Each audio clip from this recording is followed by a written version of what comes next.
Hello mga mi! Tutorial tayo ng mini basket na gawa sa fuzzy wire. Madami din ang nag-request nito kaya ito muna unahin ko. Ang cute nga naman kasi nito. Pwede kasi itong pang souvenir sa kasal or sa birthday.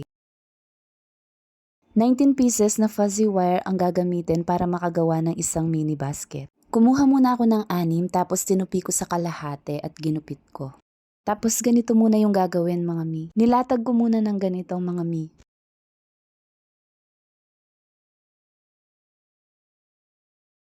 Pagkatapos niyan mga mi, pagdidikitin lang natin hanggang wala ng butas.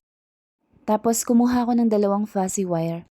Nilagay ko dito sa baba. Nagpasobra ako ng konti sa taas tapos binaba ko para mag-lock. Tapos nag-skip lang ako ng by 2 ng pagganito. Alternate ang paglalagay mga mi. Kung nasa taas yung isa, sa baba naman yung isa. Yan, ganyan lang mga mi.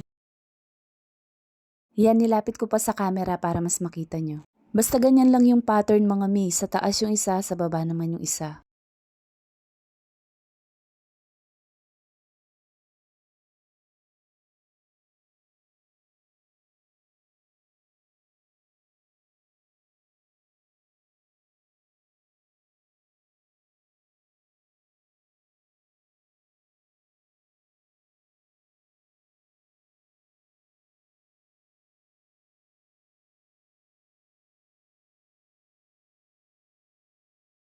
Ganyan lang ang gagawin mga mi. Pagkatapos hihinto tayo kung saan tayo nagsimula. Pagkatapos niyan, itataas muna lahat natin itong nasa gilid.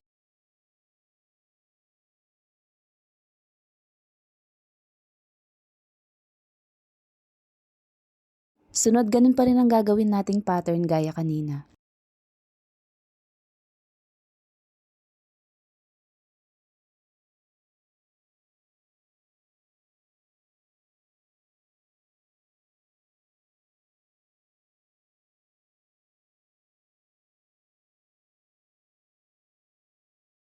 Kapag paubos na mga mi, maglalagay lang tayo ng extension. 2 fuzzy wire ulit.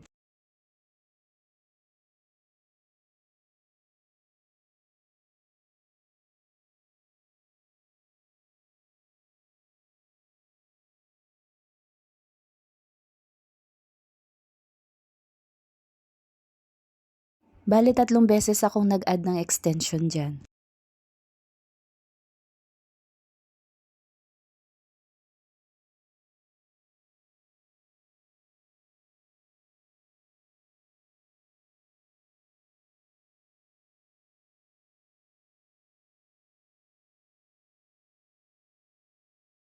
Ganyan lang ang gagawin mga mi hanggang sa mapuno natin yung sa gilid.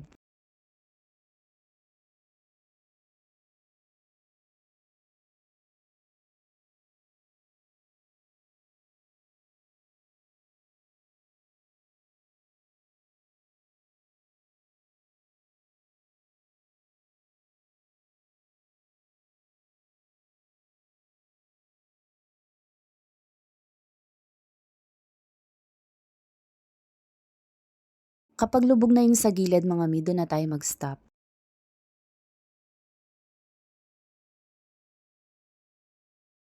Ginupit ko lang yung sobra. Pagkatapos, hihilain ko lang pababa yung 2 magkabilang gilid. Ganito mga mi. Tapos, itutupi lang paloob yung sobra.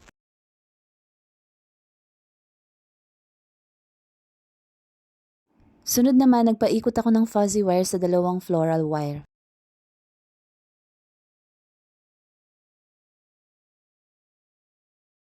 Tapos hinila ko lang ng konti para humaba. Bale 3 dapat ang gagawing ganito, yung isa para sa handle. Gumamit ako ng glue gun mga mi. Tapos dinikit ko na siya sa taas.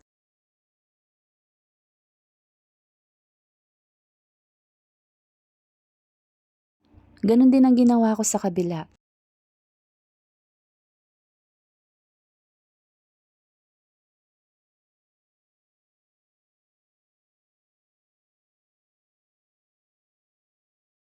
Pagkatapos nilagay ko na yung hawakan.